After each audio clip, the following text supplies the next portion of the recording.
Dans cette deuxième partie, nous allons voir comment passer de la représentation décimale d'un entier à sa représentation binaire et vice-versa. Nous aborderons ce sujet en 3 points. Tout d'abord, découvrir certaines fonctionnalités du langage Python relatives au binaire.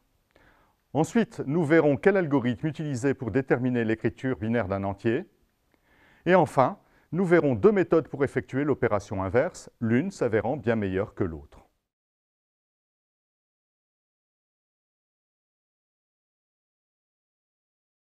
Beaucoup de langages de programmation permettent de travailler avec l'écriture binaire des nombres, et Python est l'un de ceux-là. La fonction prédéfinie bin donne l'écriture binaire du nombre entier qu'on lui passe.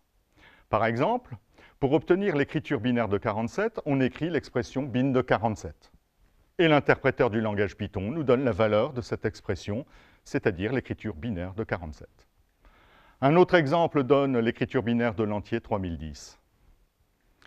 La présence d'apostrophes autour des réponses fournies par l'interpréteur signale que les valeurs renvoyées par la fonction bin sont des chaînes de caractères et non des nombres.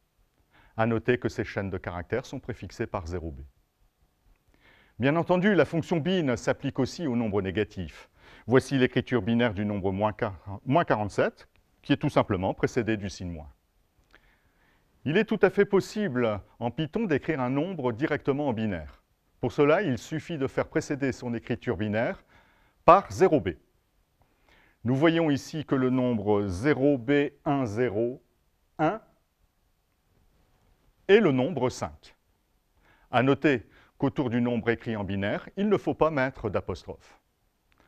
Enfin, dans une expression comprenant plusieurs nombres, il est tout à fait possible de mêler représentation décimale et binaire.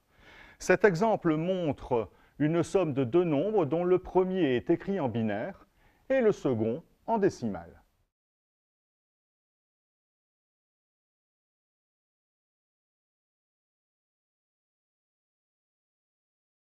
Intéressons-nous maintenant à une méthode algorithmique simple pour déterminer l'écriture binaire d'un nombre. Prenons l'exemple de notre nombre 47. Effectuons une division euclidienne de notre nombre par 2. Nous obtenons un quotient Q1 égale 23 et un reste R0 égale 1. Divisons maintenant notre quotient Q1 par 2. Nous obtenons un nouveau quotient Q2 égale 11 et un nouveau reste R1 égale 1. Recommençons avec Q2 pour obtenir un troisième quotient Q3 égale 5 et un reste R2 égale 1. Encore une nouvelle division qui donne un quotient Q4 égale 2 et un reste R3 égale 1. Une division encore pour obtenir un quotient Q5 égale 1 et un reste R4 égale 0. Et enfin, un quotient Q6 égale 0 et un reste R5 égale 1. Cette division est la dernière puisque le quotient obtenu est nul. En regroupant les restes successifs obtenus de droite à gauche, on reconnaît l'écriture binaire de notre nombre 47. En résumé, on peut construire l'écriture binaire d'un nombre entier par des divisions euclidiennes successives par 2, chacune de ces divisions donnant un reste qui, bien entendu, ne peut prendre que l'une ou l'autre des 2 valeurs 0 ou 1. On arrête les divisions dès qu'on obtient un quotient nul.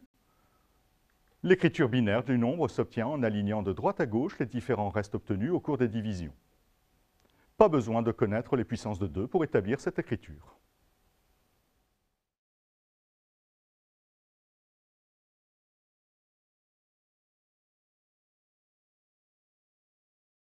Voici une version formalisée en pseudocode de l'algorithme que nous venons de voir sur un exemple.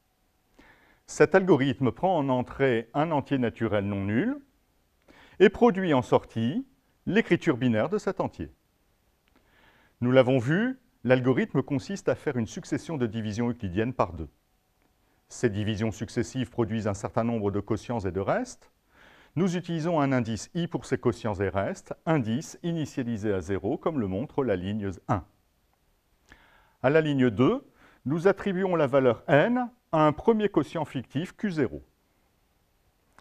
Les lignes 3 à 7 forment une boucle tant que exprimant la répétition des divisions euclidiennes.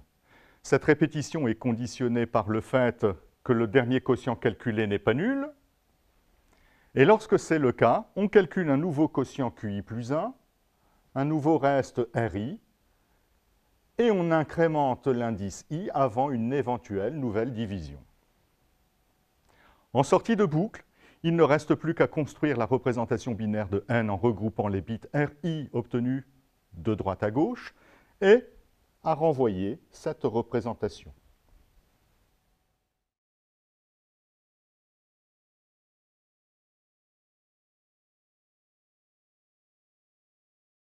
Envisageons maintenant l'opération inverse, à savoir le calcul du nombre entier dont on connaît une représentation binaire. Nous allons envisager deux méthodes pour le faire.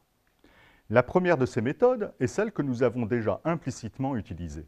On calcule la somme des puissances de 2 correspondant au bit à 1 dans l'écriture binaire.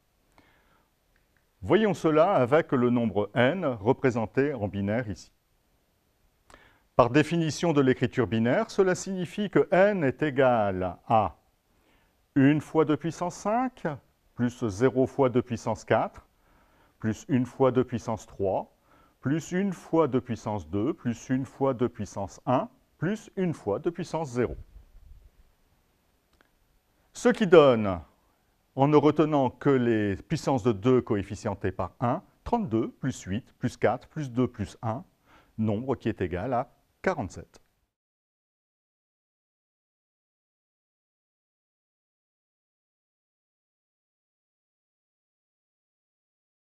La seconde méthode, bien que moins immédiate, est nettement plus performante.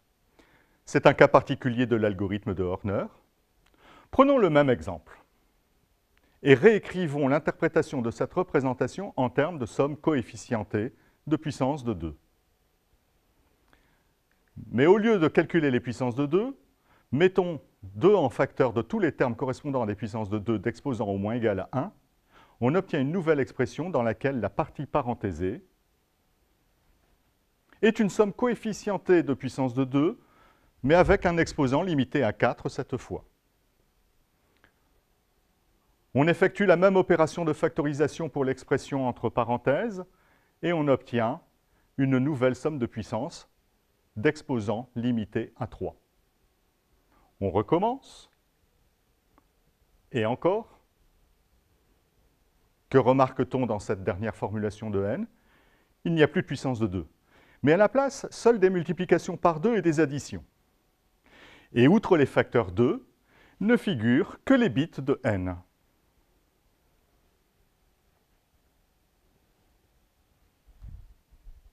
Et si on effectue toutes ces opérations dans l'ordre imposé par le parenthésage, nous obtenons sans surprise le nombre 47.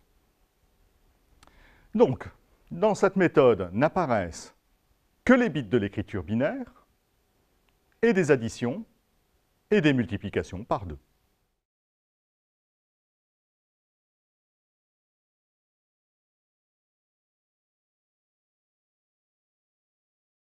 Terminons cette partie par une présentation formalisée de l'algorithme de Horner que nous venons de voir sur un exemple.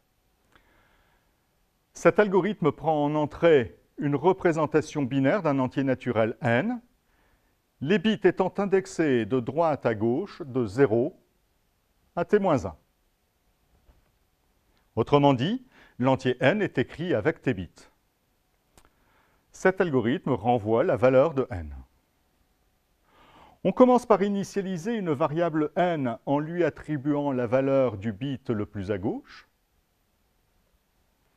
Les lignes 2 à 4 forment une boucle pour marquant la succession des multiplications par 2 et d'ajout d'un bit. L'indice i de parcours des bits varie de t-2 à 0 en décroissant. Une fois cette itération terminée, la valeur de la variable n est l'entier qu'on souhaite.